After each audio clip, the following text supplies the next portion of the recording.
Good morning, afternoon, and evening. Welcome back to the Liberal Artist Podcast. I'm your host, as always, Bodio. With me, I have Kaylie Horowitz. Sometimes, as always. Hello. And Andy Gibby Gibson.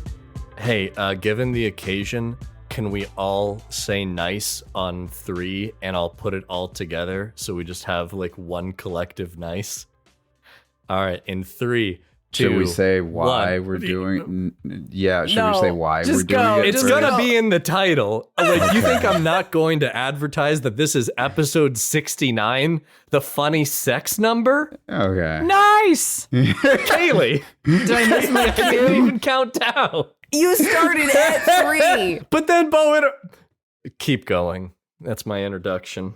You said when I get to 3, and then you started at 3. The moments passed, Kaylee. No, that's all right. 3, 2, 1. Nice.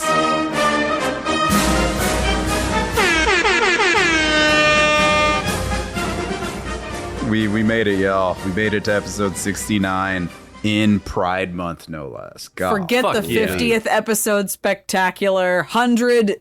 This Nobody is cares. what it's always been about. This is what we were shooting for, baby. I don't give no shits about 100, 1,000, 10,000. This was it. This is the zenith. This is the crux. Anything else is beneath this moment in time right here. Welcome to the final episode of the Liberal Artist Podcast, apparently. We've peaked, you know? It's all downhill from here. Exactly. Like, it's lonely at the top. Huh. What is the hat for? What's the explain, hat for? No, explain Buddy. yourself. Delayed reaction. We peaked. No, you don't get to run away from this. No. Put her on the spot. Put her on the spot. What happened, Kaylee? What happened? I How are you literally feeling? just my brain cannot function. Something about the phrases "we've peaked" and "it's lonely at the top" back to back made my little dumbass demisexual brain go, "That sounds like it could be an innuendo." It wasn't. Is there something about topping that's funny, Kaylee? Is there something humorous that you find about He had to work for that one to get it back. He's trying to act like he's not I'm trying going to to save be you. nice. Don't get him, kill him, attack. Take the shot? It just sounds like someone's working from a submissive position of envy there. Jesus God, you both are awful. I knew we couldn't handle this. Happy Pride Month, y'all. Yay! Happy Pride. Much like our corporate overlords, we are abusing Pride for our material gain. So like, comment, subscribe. Can you comment on podcast forums? I don't think so. Buy our comment, and merchandise. subscribe. Buy our merchandise that doesn't exist. Buy more cards. Buy our card, the Liberal Artist COD game. Fuck. Anyway. It's just fish. It's Just fish, fish. baby. Oh, that's what we should do. The Liberal Artist COD, just like a fried fish that you put up on your wall and it sings. It's the Liberal Artist Codcast. Anytime there's a new episode, there's just like a singing fish that starts talking, and you have to buy 3 of them for each of our voices. Collect them all, big mouth Billy Basses, but they look like a fish version of each of us. The fish version.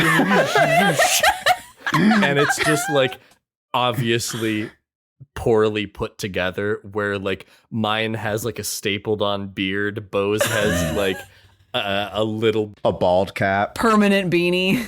yours just has like an attempt at, maybe they scalped a Raggedy Ann and just threw it on top of. I was just gonna say one of those like cheap neon orange like plastic wigs from Spirit Halloween or Party City. Wait, what's your Spirit Halloween knockoff, no copyright breaking costume name? Where's this going? Ginger-headed podcast woman. Yeah, like Red-haired audio gremlin. red. Yeah, I was trying to get. I was like red ruby, but no, I think like redhead microphone girl or something like that. Yeah, something stupid. Mine is probably like overreaching editorial member. And Bose is probably along the lines of like overqualified, very tired podcast man. The black guy you're afraid to talk to. No, I think they already have that one. Oh, sure. The joke's on you. We're all the same costume. Oh my God. Spirit of Halloween, racist, conspiracy. My podcasting culture is not your costume. It's June. We still have months to go before Halloween. How did we get here? I have, what date is this episode coming out on? The 13th. I have 6 days until Juneteenth. So I'm using this time to pop off. Here's where I go and say, I'm not going to say anything crazy. Never mind. Are we also going to try to squeeze every dollar out of that holiday that we can too? Hell yeah, baby. Buy our Juneteenth merch. It's just more merch for the Billy Bass fish. Yeah. Except it's got like a little black, green and red Scully on. He's just got the little Jamaican flag on his hat. Or for your Caucasian fish, it's just got like ally in like the Juneteenth Ally. colors. It's got a little placard that says, I feel bad. So now we're just going to have like a wall of fish. That was really the purpose of all of this. That was my plan. That's why I asked you to start a podcast with me. I wanted a wall of fish. That was the podcast. purpose. Yeah. Welcome to episode 69 of our podcast. Okay, that one just sounds a little wrong, though. I had like a thing in my head about how we were going to say and how we were going to celebrate our friends in the queer culture space, but no, this was funnier. This was 10 minutes Fish of absolute cast, nonsense. Fish cast. I think this is what they wanted for us. Yeah, anyway, this is what they wanted from us. Catch us on a tour of aquariums across the country. We don't need rainbow capitalism. We need fish. We need more fish. The queers want fish. Have you ever seen a little non-binary gremlin any happier than being taken to a zoo or an aquarium or a museum? I can't say that I haven't. So. But like they are a cure-all and fit perfectly into all that is celebratory of Pride Month. Mm-hmm. Make your gay, queer, non-binary, however they identify friends happy by giving them tickets to your local aquarium today. I'm not trusting this because you used to work at an aquarium. Cue Sarah McLachlan. Yeah, no. You're on behalf of like Big Fish Tank. You used to work for aquariums. I'm not to be confused with Shark Tank. There is a difference there. There's a fine legal line we have to stay in mind of. Truly, like when all the brave pioneers threw the bricks at Stonewall, they were thinking about all of the aquariums that their future community members all of the could fish visit. that we would profit off of. To all the fish I've loved before. Oh man! Also, orcas not fish, but anti-capitalist allies. Mm-hmm. I think they're just mean. I think they just hate yachts. They are a little, but yes. They just see a big boat and go, fuck that shit, I'm taking care of this. And you know what? They travel in a pod. Oh, she brought it back. It truly was a podcast all along. Whale noises. We were the orcas all along. I pull off my face like Scooby-Doo mask. And you're just like a killer whale. I'm just an orca sitting in a chair. I suddenly take up way too much space in the frame. You're like a Pokeball when you open Waylord indoors.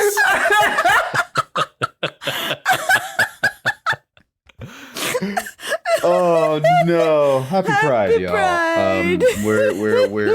We're talking about the male gaze because how else could we honor our allied friends than so let's perving just them get up? it out of the way now. Ha ha, male gaze. Why is that funny? Why is it funny, Kaylie? Because the word gaze sounds like it could be spelled Gaze, as in regards. Oh my god, I'm an idiot. To how you look at something, but it also sounds like G-A-Y-S. I never. Which is gay. I never put that together. I just never put that together. I didn't even think about that. That didn't even track in my brain. I'm an idiot. I'm so stupid.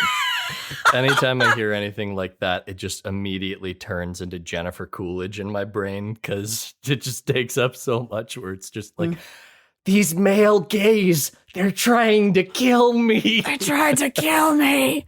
To be fair, this is not only not my joke, very obviously, but also something that ever since being introduced to the concept of the male gaze in high school film class and then subsequently in freshman year of college in theater theory with Chase Springardner, that joke has never left my mind because anytime we would discuss the male gaze, inevitably someone would go, ha!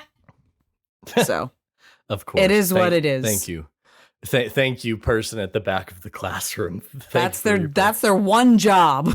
So for some contextual context, yep, that's what we're calling contextual context. Here we go. We talk for a living. Consexual context. Shut up. I'm turning you off. I'm canceling you right now. Oh shit! During Pride Month? Yeah, you're goddamn right. During Pride Month, I have 6 days until Juneteenth. You can't stop me. It's his month for a day. For a single day. He gains all the power. He's like Ozai when the comet comes by. It's the eclipse and the comet all over again. I just get super jacked to take off my shirt for no reason. You already are super jacked, dude. Like, we're there. He gets even more jacked. Anyways, I brought up a month or two ago, I said, hey, wouldn't it be funny if we took episode 69, nice, and we actually turned it into an academic discussion about how sex is portrayed like in movies and TV of the past versus how it's changed of today, which we probably will still cover. However, where we've taken our research does also cover the male gaze and the concept of that theory. There's a lot of overlap between there. Shocking. I know. Like, whoa. Who would ever believe that, like, the male gaze and sex exists in cinema? Not me. It's not like Crazy. we've had like 30 James Bond movies where like you see somebody like rising out of the water and breasting boobily, as Tumblr likes to say. Like, yes. A who would ever classic. believe that? That definitely hasn't happened before. But certainly not. Hopefully we will be able to talk a little bit about like the male gaze, as well as, I don't want to say its counterpart because it evolved as a theory later down the line, in the female gaze, and how that also relates to sex in cinema and television of yesteryear and today. Anyway, here's my PowerPoint slide that I'm going to start. Did you make a slide deck? I'd be extremely impressed. No, Bo, it's an auditory medium. You could talk about the slide deck. You might have something interesting to Describe say. your slide deck in vivid detail. Yeah, dude. You've probably got bullet points up on the bitch. Just read them. I have bullet points, but I don't have an actual slideshow. Imagine that I do. Paint us a picture. What is your perfect slide deck? Paint us a word so picture. It starts with Comic Sans and word art. I'm sorry. Of course. I'm sorry. I have to stop what? you. Excuse me. Comic Sans. Thank you. Thank you, Kaylie. But yeah, man. Sex and stuff. End sentence. Can I tell you a funny story about the first time I ever saw a sex scene in movies? Okay. Yes, I was worried where that sentence was going, but yes. I will preface, it's a G-rated story. Okay. Okay. The movie is not. Doesn't have to be. I say fuck constantly. It's true, but in our puritanical society, we can talk about like disemboweling people and blowing up people's heads. Yep. And occasionally we can fit in one use of the word fuck. But the second that you mention like sex, no go. It's over. It's donezo. Sorry, bud. You got to get out of here. Everybody's sexless. It's a Marvel world now. Damn. Everyone is hot, but no one fucks. Throw it back to 2004. My dad had watched a movie called Sideways with Paul Giamatti on an airplane, and he tells my mom, you should go watch that. It's a very funny movie. She did not know that the version he had seen had been cleaned up for the airplane, because that's what people used to do before we had the power of the sun in the palm of our hands all the time. Otto Octavius. So she rents the movie. I'm off playing in my room. I'm like 7 or something. And she starts it up and she goes, oh dear, there's way more sex scenes in this than Father Gibson ever mentioned. Father Gibson. Yes, my dad, the Catholic priest. I was going to say, like, your father is like a member of the clergy, wears a white collar all the time or something. He is and does not. Let's not put that out there. But anyways, she's watching it and she's keeping the volume low because, like, there's a lot of sexuality happening on screen. And, of course, me being a dumbass kid at one point or another, I walk into the room without her noticing, and I look at the screen, and I look at her, and I say, you should not be watching this when Dad isn't around. Got him. You're not supposed to watch wrestling. For shame, mother. And she laughed at that so much that she turned off the movie, and I don't think she ever finished. I couldn't. Are you kidding me? There's no coming back from that. And it's not even just embarrassing. It's that's also just fucking hilarious. Really well, Dad was like out of town on a business trip, so it was like extra wrong in my like child morality, where I was just like, no, how dare you? Not just that, like, you shouldn't be watching this when Dad, like, I'm imagining like 3 like heavy comma semicolons, like, you shouldn't be watching this when Dad isn't around. Ellipses. It's wrestling. Like, it's so good. It's so good. That was very funny. It built upon itself. So now that we've got that in the air, and we've reduced the tension, we can talk about sex. What's that spell? I don't know. I was hoping you could tell me. Shit, man. I haven't been literate this entire time. Damn. But That's yeah, impressive. Kaylie, I kind of want to lean on you a little bit and starting this conversation. But you're heavy. I've lost a lot of weight recently. He's thick and full of muscle. He's thick and full of muscle, dude. Muscle is dense. But like you're as the female voice among us, I feel like it would be improper of me to start like making statements in spite of you. You know what I mean?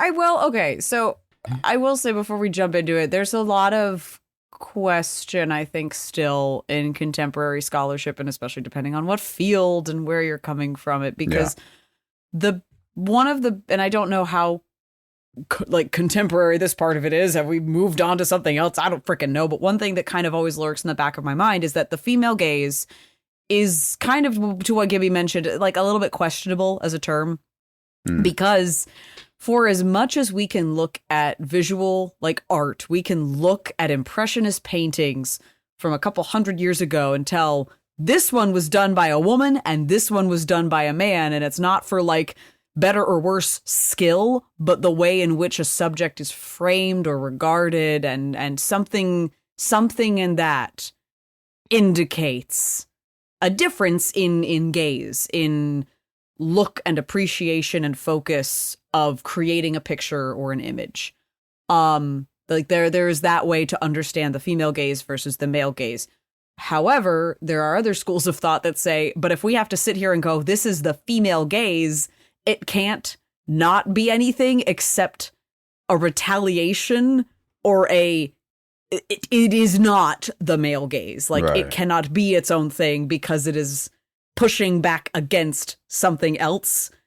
So, and kind of creating a contradiction of like, so then what is a female gaze if not anything that's not a male gaze. Like, yeah, so I guess you can't exist without men once again, even as a scholarly critical term to understand film and media. Men can't exist without women. That seems like a weird argument. Right, and like, so then that's part of the muck is that like, well, clarifying question. How is the definition of female gaze different from the definition of male gaze? Because as I understand it, male gaze is perversion / non-prominence of women. Women are something to be accent to see, not the main point, mainstay, or to be saved, or straight up objectification, like where we get our sort of. So how does the quote female gaze relate to that? I can help with that. I've got some notes written down. What do you have from the source on that? He's got a slide deck. I told you. I have a single Apple note. Whoa. Okay, so no, I'm. What do you have as notes? So, the male gaze. Let's just define it right now. Stealing this directly from Wikipedia, like all good academics do. Oh yeah. The male gaze has 3 perspectives: that of the man behind the camera, that of the male characters within the film's cinematic representations, and that of the spectator that's gazing at the image. Extending gaze. There you go. Damn, trio, a threesome, if you will. Polyamorous. Wow. Polyamorous academic theory. We love it. We love the inclusivity. Yes. To extend upon that, what you see a lot of is criticism towards depictions in film and television of women who have no character beyond being an accessory for the male character, no agency, like Bo was talking about. And one other portion of that is, God, I'm not going to get the pronunciation of this correct, is scopophilia, or a pleasure in gazing and placed women as spectacles to be objectified and viewed, unable to return a gaze. Kind of like the concept of, does a woman need to be naked to get into the Met? Maybe.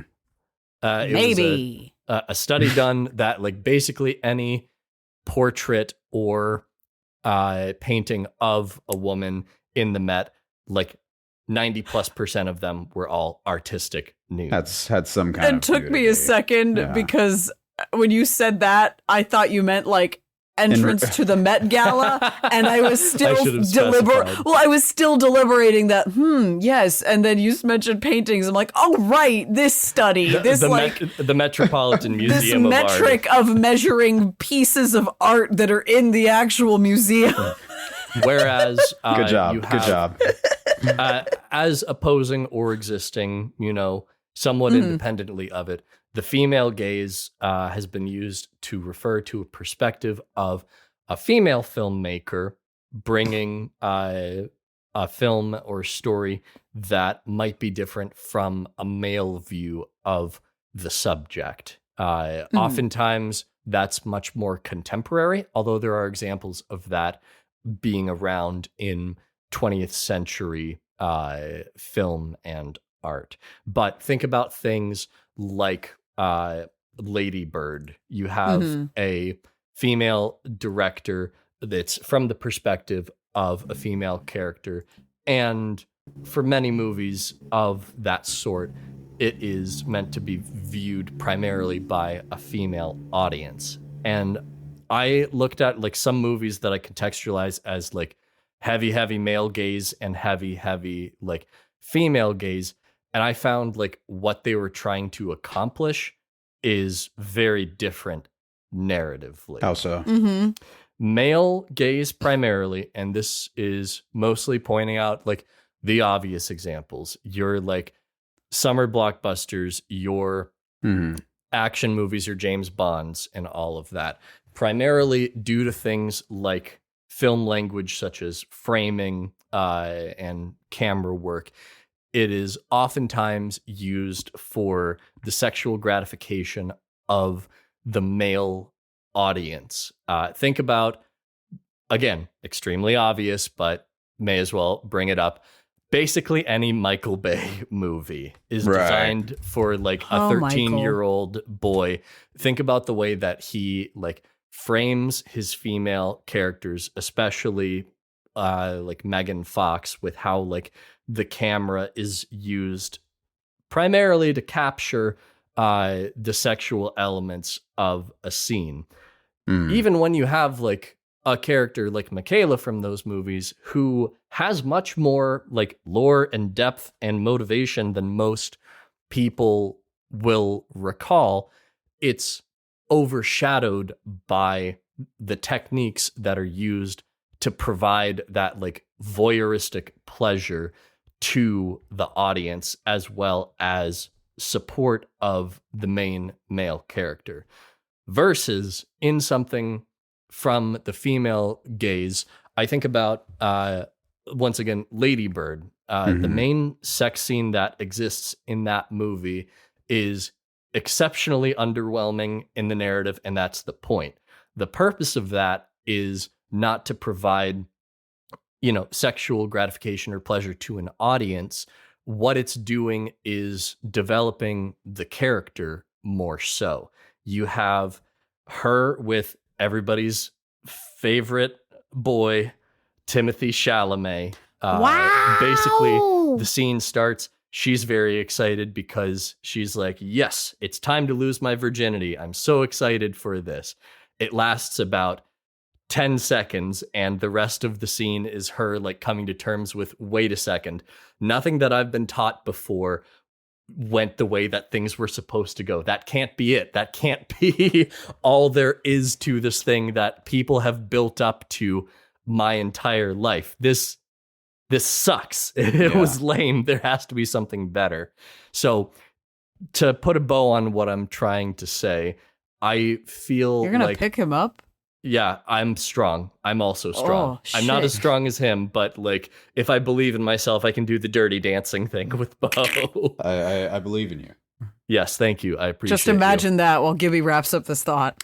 While I have had the time of my life, and I never felt this way before, I will say what I've seen is that there's very much so a shallowness of what you get from at least older examples of the male gaze versus from the examples I've seen of female gaze. It's more about exploring that development and how that affects characters. With male gaze, there's sex and that's it. No. With female gaze, there's sex and that's the start of something else. Yeah. Anyways, on slide number 2. No, and I think there's some good, like, definitely like good just base, like, yeah, here's the differences and kind of that idea of like usually the female gaze, because of just the shit that women deal with day in, day out as a circumstance of their biology and or gender and or culture in which they are brought up, there's usually that element of, yes, there is sex, but there is also something deeper or richer beyond just the completion of the task, if that is even a matter to be held with, like in regards to whatever the media or art is talking about. What you mentioned at the end of that, like there's something deeper, there's something more to it. I feel like there is an example that gets thrown around a lot that I'm like, as much as I just am not like a huge fan of it, I'm like, no, but this is right. Hands. Pride and Prejudice. Sure. Hands. We're touching hands sensually. Not even that. It's not about the actual contact. It is about implication and softness and vulnerability. And it's not being like on the brink of tears as a man and showing emotion, and that's what a woman just wants to see. It is the ability, the blessing, and sometimes a curse, but I'd say more of the blessing of just being able to regard and observe and extrapolate. And whether that is in fantasy or like escapism, like non-sexual, just like escapism from the circumstances one finds oneself in. hands are always such a thing that I see talked about as a like, how do you know that something is made in the female gaze? How are we regarding this male character? What are they doing with their body language? And what does that tell us about them without them having to say it? It's not a every case, every man who directs a movie thinks like this or writes like this. The idea that usually guys have a sort of straightforward is the wrong word, but there is usually a direct kind of lineage to where am I trying to go and how will I get there? Like A to B to C to D. Mm-hmm. I think in a lot more circles of just like either feminine thought, because there's a lot more things constantly being juggled at the same time as far as literal just contradictions of having to live life in certain ways. Like both things are true at the same time. And also you need to be aware of these 20 different things that other people don't have to deal with. It always feels like more of a radial or circular option as far as where to go in storytelling, in consideration of ideas, that it is not always straightforward and sometimes just wanders like in ways. Sex isn't the main goal to exactly establish a relationship. Sex can be part of it, absolutely, but it's not always that kind of like victory moment. Yes, we did the thing. Take my breath away. You just cut out during that, though. I know what you're doing, but that was funny. Discord didn't like it. There's usually some amount of undercutting it, whether it's, this was 20 seconds of my fucking life. Are you kidding me? To that point, kind of in regards to like, what does contemporary like female gaze use and think about, like use sex for in media and think about sex? I do think Promising Young Woman is a pretty good contender in that regard, because great movie, but holy shit, that movie really kind of just fucked with my brain a little bit first time I watched it, because it starts as a mystery movie. There has been the untimely like death of our main character, Cassie Thomas. Her friend Nina was assaulted and later commits suicide. And it's kind of this, she knows who did it, and it's just trying to figure out how to prove that the man who did this is responsible. Like, kind of, it's not a mystery like who's the killer, but it's how can I get this man in trouble and suffer the consequences of his actions? Yeah. And we see how clever she can be and devious and willing to risk to preserve not only the reputation of her best friend, but we later find out like, oh, they were kind of a thing. Like she wished they could have been like in a relationship with the other. Like there is a sapphic pining that is felt throughout a lot of that movie. While she is attempting to get this man in the hands of police, he is on the verge of getting married to another girl, and shit goes down. Bo Burnham's in this movie. Spoilers, actually turns into a fucking asswipe. Like, comes across as this character that you are lulled into this false sense of security. And here's where I'm like, I do like when female gaze is used like this. It's that, like, you fucking tricked me. God, you beautiful bitch. They did that with Timothy Chalamet too. Like he's introduced as a foil to this other guy, where he is more quiet, understanding, actually engaging in conversation with Cassie. That's not about like sex, like trying to hit on her. Like it is as peers, as people, like eye to eye, understanding the situation she's going through. And then ultimately, he's just as much of a jackass. Like, not in the same way, but emotionally, like, not willing to recognize the severity of consequences that should be upheld to. Like, it's heartbreaking because you want to root for them, and it all goes to shit that it can't. And the way that sex is ultimately used in that movie is as a punishment. It is a tool for distraction, and ultimately the demise Yeah. of both protagonist and antagonist. I have to play a little bit of devil's advocate and an observation. It seems strange to me that the female gaze, if we're going to identify it as this form of cinema or whatever, it seems that all of those pieces are tragedy or drama. A little, yeah.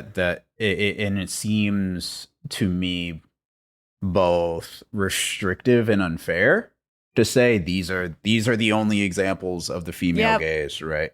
Because I then turn it to something like the Ghostbusters remake that came out a few years back. The one that all the incels were mad about, not the Paul Rudd one, but the one that came out before that. Right. And that the Lady Ghostbusters. Yeah. But again, my understanding of it, I also see that as a women or movie for women by women taking this thing. But I think there's also an argument to be made that the quote female gaze in that one can be just as objectifying as the male gaze. Exactly. And that's part of the issue of Hemsworth, right? Hemsworth is there just to be Chris. Exactly. Chris is just in there to be sexy Chris Australian man. Look at his abs. And also play the deceiver. Right? So it falls into both of those. I'm going to go ahead and call them pitfalls, where it's like, haha, all men are lying to you, but also we're just as horny as the guys is. We can just justify it. And I think that's part of the issue in question is like, well, what is the female gaze? Because in that sense, it's just the male gaze flipped, where you're following the same tropes, just reversing gender and sometimes expectation. Like sometimes you do get one of those that like, no, but what would this be like if women were in charge of this? What the fuck would be happening right now? I remember like the Jurassic Park, the first of the sequels that came out, and everyone was like, how the hell is Claire running from this dinosaur in heels? And half of the like comments on it were like, this is incredibly just like sexist and insensitive, whatever, and others would be like, yeah, bitch, go run. Like like sometimes, like, and that being a sort of lighter example, but that idea that like it's so easy to forget why and how the story is being told in the first place, and what that story looks like and feels like when your subjects, your protagonists, and your audience, like connected audience of accessible main character are women or live life from the more female experience. Like, what does that do? And sometimes it's just, we wanted to make this movie connect more to a female audience by directing it in such a way and casting it with predominant like women cast. And other times it's truly considering like, what are the ramifications if a woman is in a position of power here, or a woman is in something like this, versus we just have to plug woman in here, but we can't make her too much of this or else bad, or we can't make her too much of this or else bad, and kind of dunking on Marvel again. That's how we end up in our sort of like formula for like Black Widow, kick-ass female lead. Well, lead is a strong word because sometimes she feels more relegated to a supporting character, but kick-ass lady character, smart, capable, athletic, incredible, except is always in like sexy pose, is always like hair and makeup styled in such way that always is kind of called out for that, like, and you're going out to battle like this? And then she dies. I mean, aside from issues of those, there are other women in Marvel. But that one was more of a just like, now you're gonna make a movie about your female character, like in your main group of 6, your one female, you're gonna make her solo movie that y'all could say, well, it doesn't matter because she dies anyway, so now we can make her as cool as we want to. That was awful timing. Like, that's the shitty part of it, is that, like, you could have done this at any time, and now you're giving this to us when it's no longer whatever, like, Plot can't affect the relevant. canon Relevant. anymore. Yeah.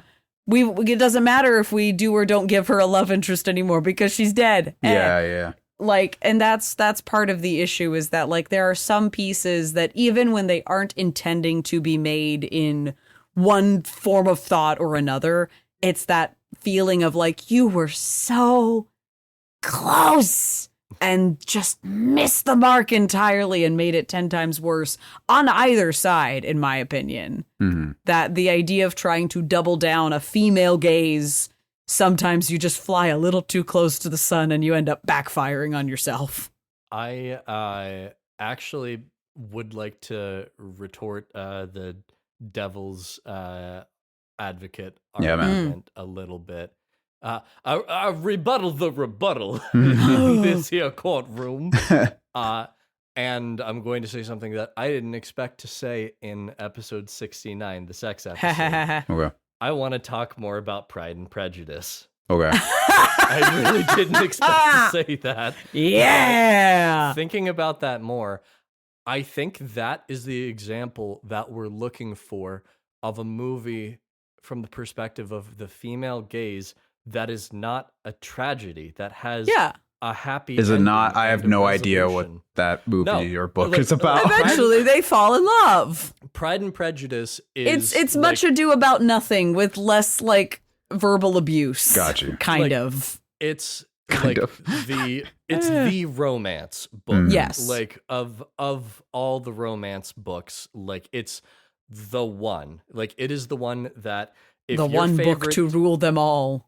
If you're a woman whose favorite teacher was your English teacher, you love Yes. Pride and Prejudice. Like Absolutely. it is the truth there. If you were born in 1995 to 2000, you have a very serious affinity for 2005's Pride and Prejudice starring Keira Knightley. Like I don't make the rules, I just respect them. And maybe in the spirit of Pride Month, that movie might have turned you a little bi. Maybe. Who's to say? It's Keira Knightley. Like, Exactly. she That's the has thing. that It's power. Keira Knightley. Wherever she goes, What the can you lesbians do? and the bis will follow. Yes, but what you have is a story about like romantic period England. I've got that correct, right, Kaylee? I believe Romantic Regency.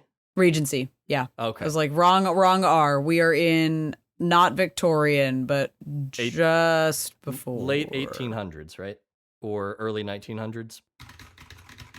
Oh, wait, I was wrong. Pride and Prejudice was actually written in 1813. Think about how far back that was and that it's still relevant and makes an impact on audiences today. Can't believe people were ripping off Shakespeare in 1813. It's a Jane Austen story. Suffice to say, it's old, but you have a story that is narratively centered around a female character in a period of time at which most women do not have their own agency to be able to determine the course for their life.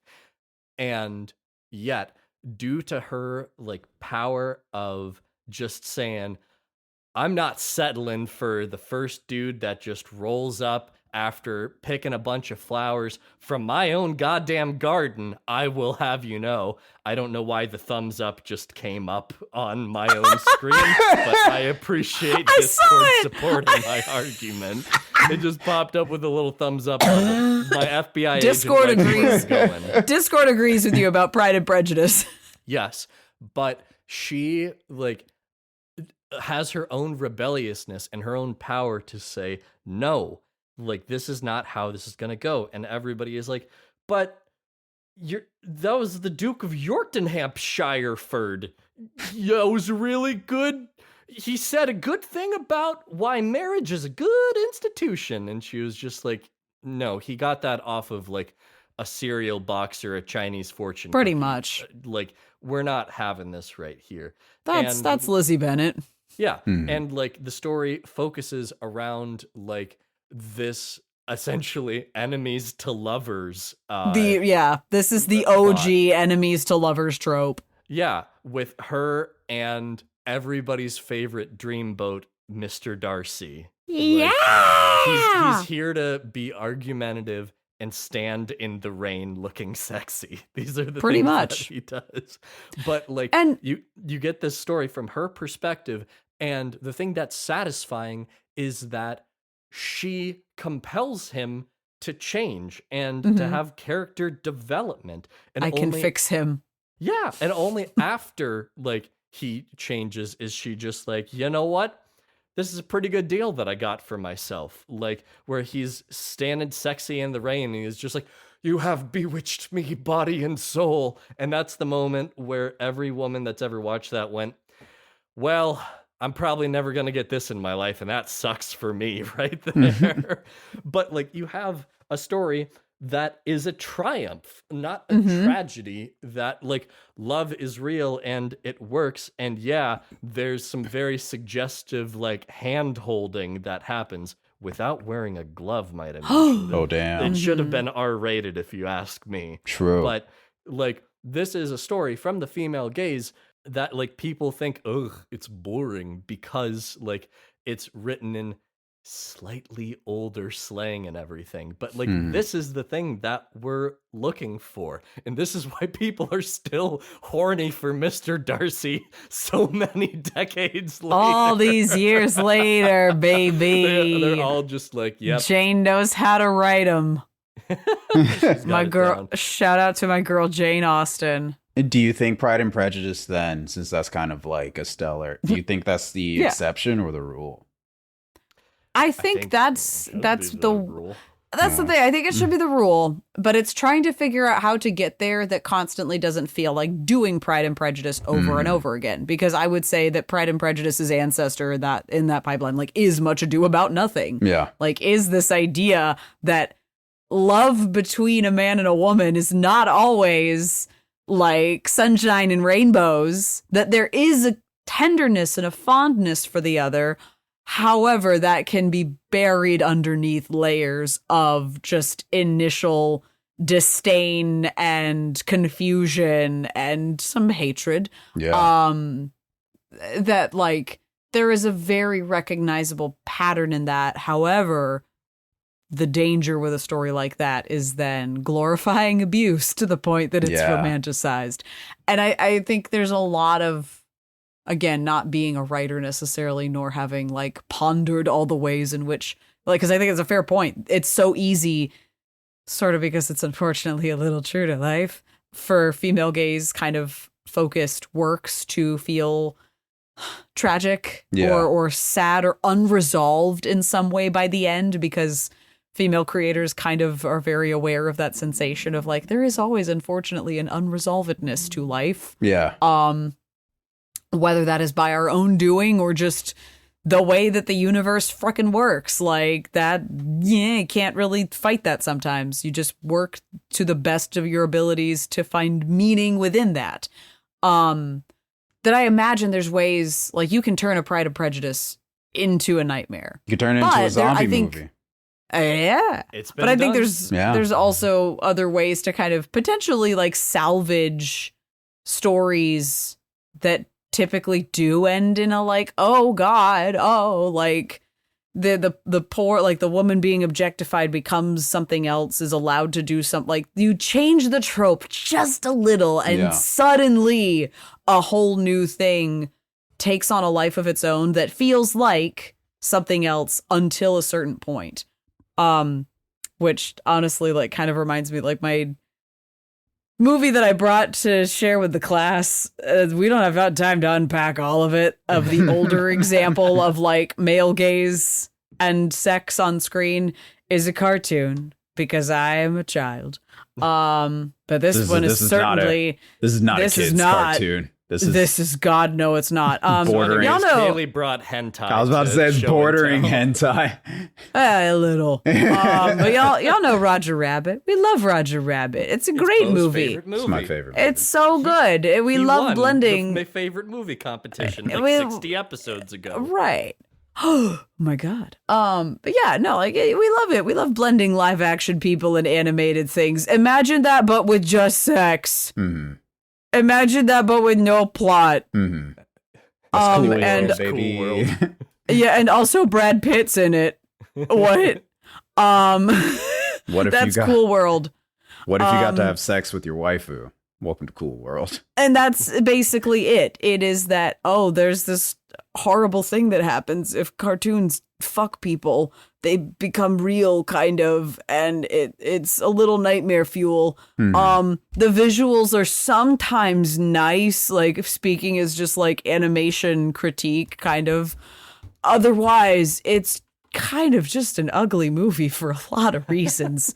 And your female lead, Holly Wood, is a drawing of basically a porn star stripper. Like, she is the ITGIRL, purely in it to just chase after the male lead and just like femme fatale, but like energy, but just concentrated on purely like you impressionable young man sitting in the audience watching this, envisioning yourself as Brad Pitt. This sexy cartoon woman is all over him. This could be you. Just chase your dreams, chase your waifus.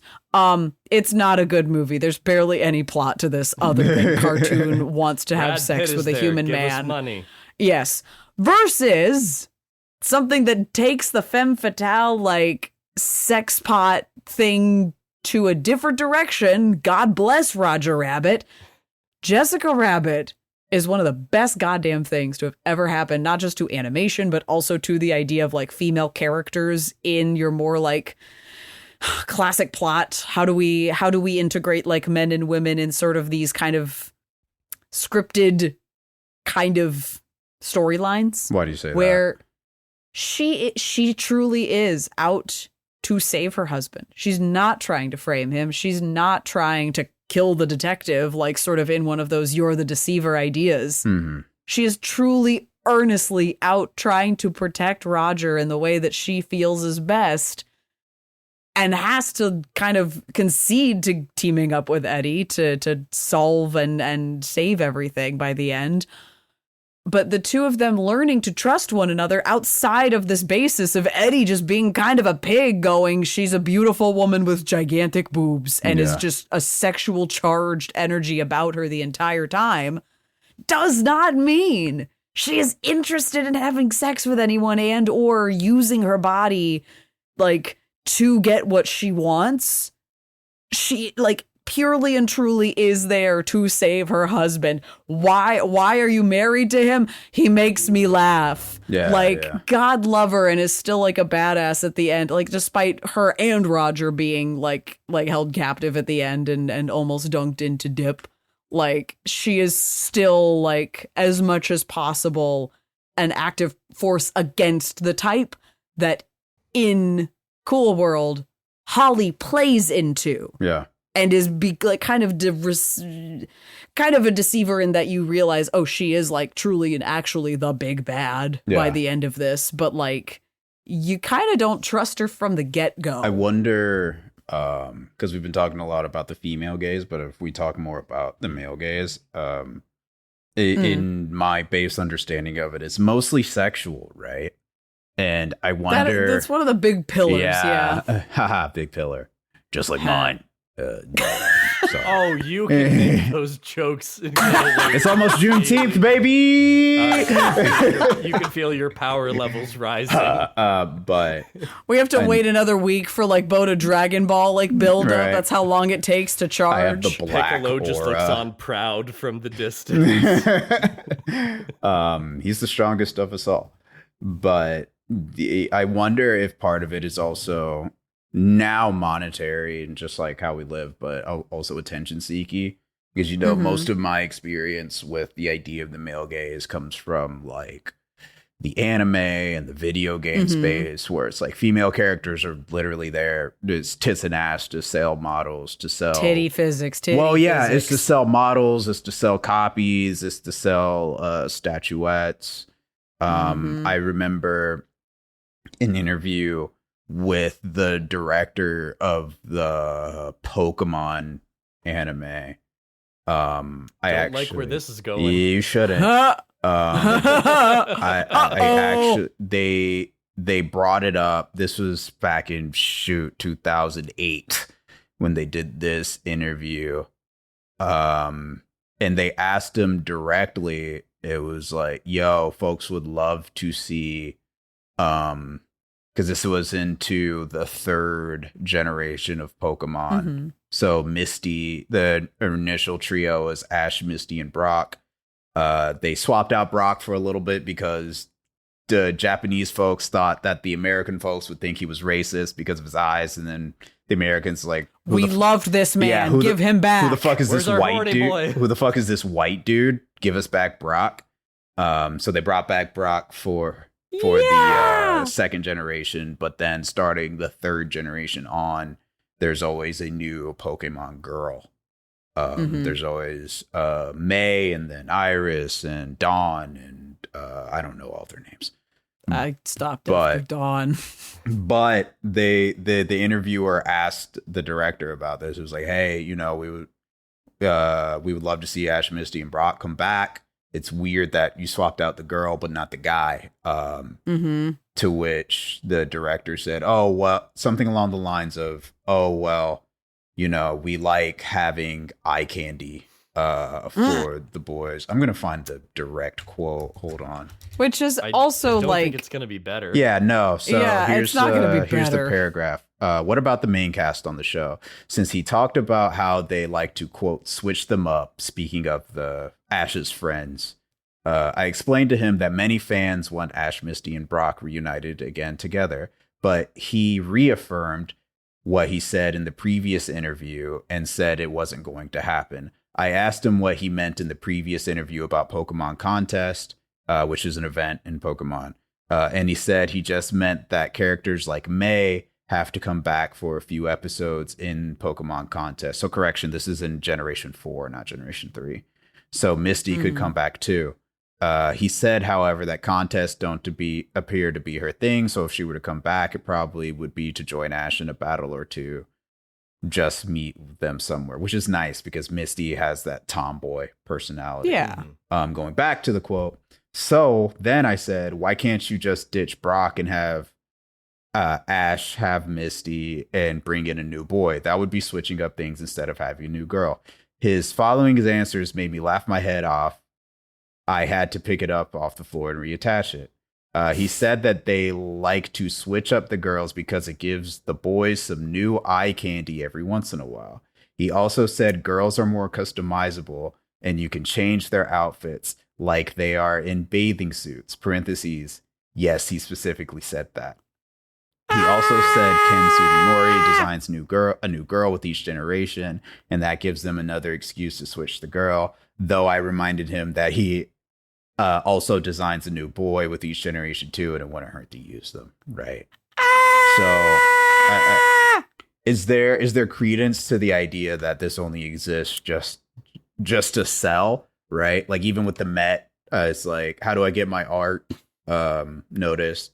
Yeah, tits and ass, baby. It's OnlyFans time. You know what I mean? Yeah, like there's extensions of like arguments about the male gaze that like it's not just like about sex and everything. Yeah, it's about the concept of, well, we accept male as the default for everything because ...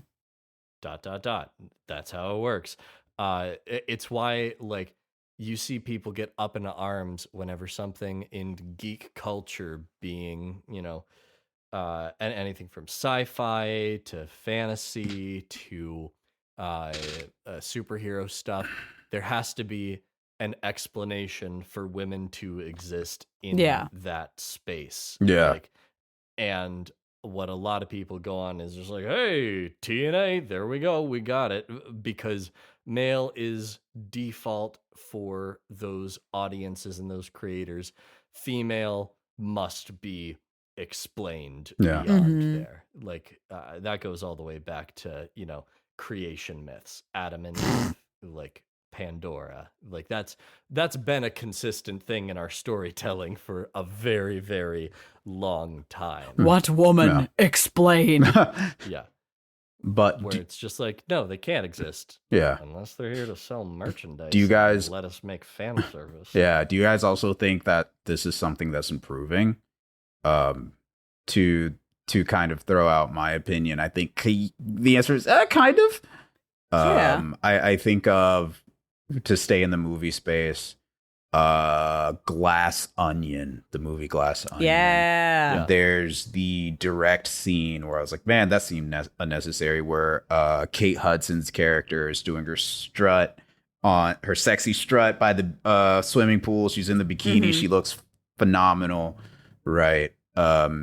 And then Madeline Klein's character comes out of the pool, and she also has this extremely sexy scene.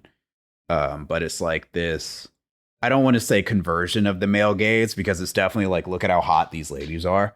But they put them in direct contentions with each other to characterize Kate Hudson's character as potentially a killer because she's jealous of the new young lady.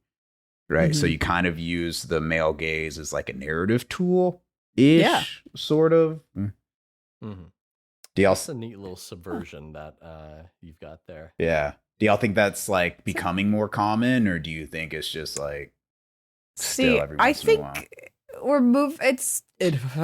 I can't say that we're going to continue on the trend, because I hope, in a best of best case scenarios, I hope that at a certain point, kind of to cover the Pride Month, it all just becomes a hell of a lot more queer, and not like it's like gay and or lesbian, but that the idea of the male gaze or the female gaze serve multiple parties, not just cishet white men or whomever the male gaze, quote unquote, is meant for.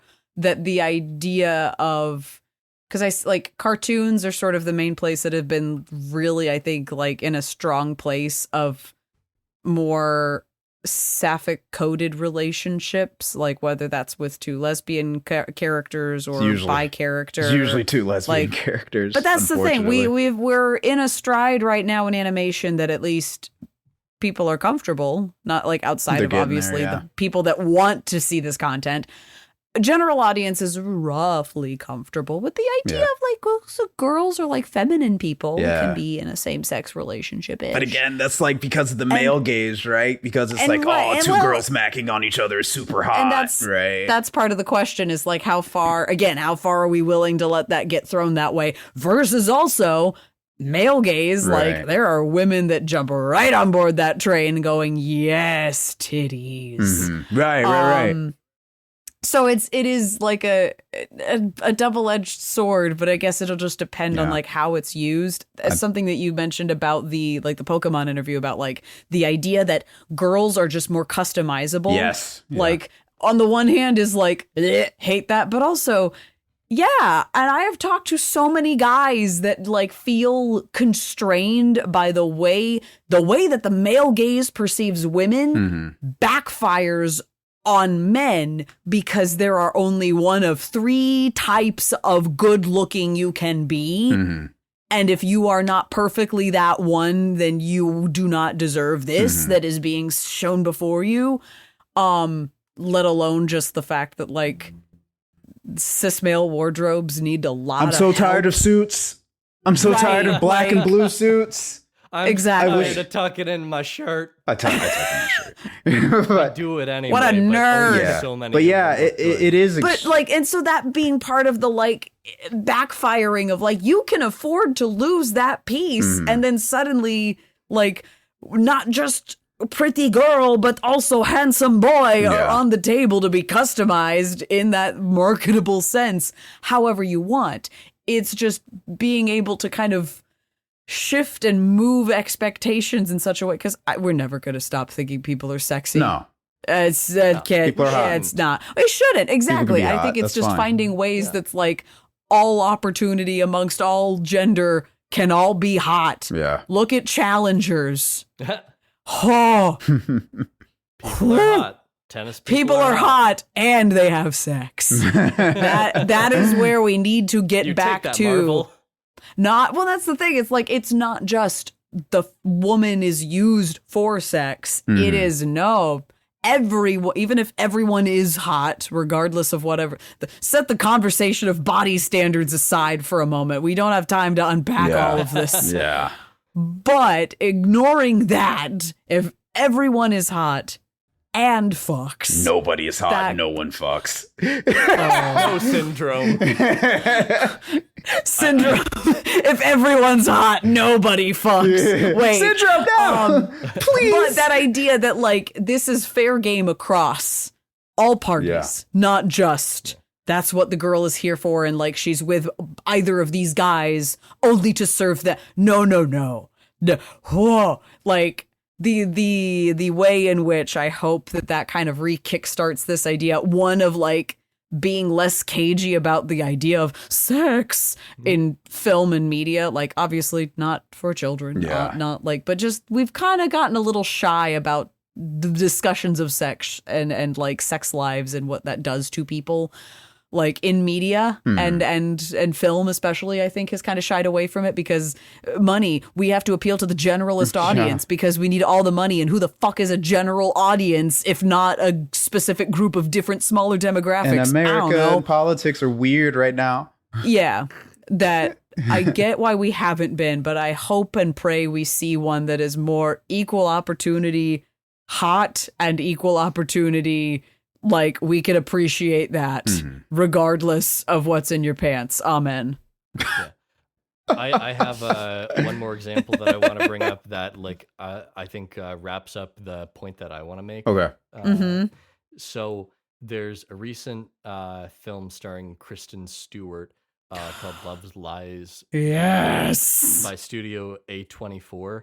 Yay, 24! I was thinking about that because you were bringing up, like, male gaze, but focused on lesbians. Or female gaze, but for gay men, too. Like, God, my Lord, the number of, like, gay guys that were also in that, like, Mr. Darcy pool. Like, yes. Yeah, but, like, what you have in a movie like this is two queer characters who are... as far as I know with the film, both identify as women, but are placed in, like, very masculine, like, settings. Like, one of them's a bodybuilder, one's, like, a gym owner. And part of the promotion for the film was Kristen Stewart went on the cover of Rolling Stone in, like, a set-up gym photo shoot in, like, a male jock strap.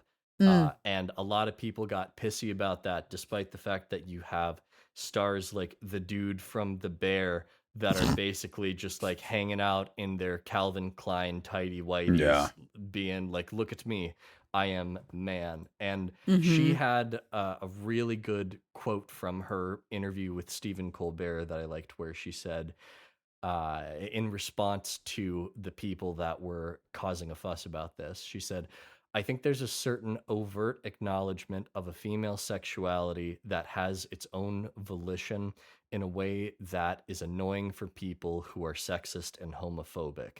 It's not remotely explicit, but female sexuality isn't something that is actually supposed to want anything other than to be had. And that feels like it's protruding in a way that might be annoying for those people. So you have movies like that are pushing that boundary of, you know, gender sexuality and, like, subverting the male gaze into, like, the female gaze and everything like that. And I just think she put a bow on it right there in everything that we love our girl Kristen Stewart. We love her. What a glow up. She's good at things. And you should look up the ultimate female gaze movie, the Totinos parody from SNL with Kristen Stewart. It's the greatest piece of femme cinema ever made. Shall take your word for it. There's a lot of angles in this conversation that we unfortunately don't have time to get today. In the television space, in the streaming space, in the video game space. How it intersects with race politics in America. There's a lot. But what's the best Baldur's Gate sex scene? Go. Anything with Karlach. Damn right. Don't just throw my boy Asterion under the bus like that. Come on. He's under the bus. He's ran over. How dare you? He's got the tread marks on his back, baby, and then it's not the sexy kind. Shit. But that's been this episode of the Liberal Artist Pod, y'all. Thank you so much for joining us. Follow us on Instagram. Like, comment, subscribe. I know you can't comment, but like and subscribe. Leave a high rating. They can comment on YouTube. You can comment on YouTube. Hey, we're on YouTube. I forgot. Like, comment, and subscribe, bitch. Leave a chain of cod pod if you want us to produce big mouth Billy Bass like fish. Just put a bunch of fish emojis. Please, yes, actually do that instead. Fish chain. Join us next time when we make our queer list. It's a tier list, but it's queer. Yeah! Peace.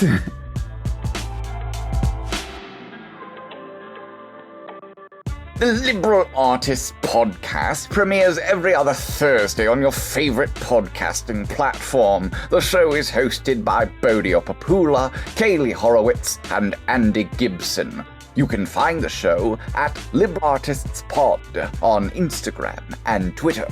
Thanks to White Hot for performing the theme song Reflect, which can be found on freebeats.io. Now, I'm off to go exploring, and maybe, just maybe, I'll find a sheep that I can call my own. Good day.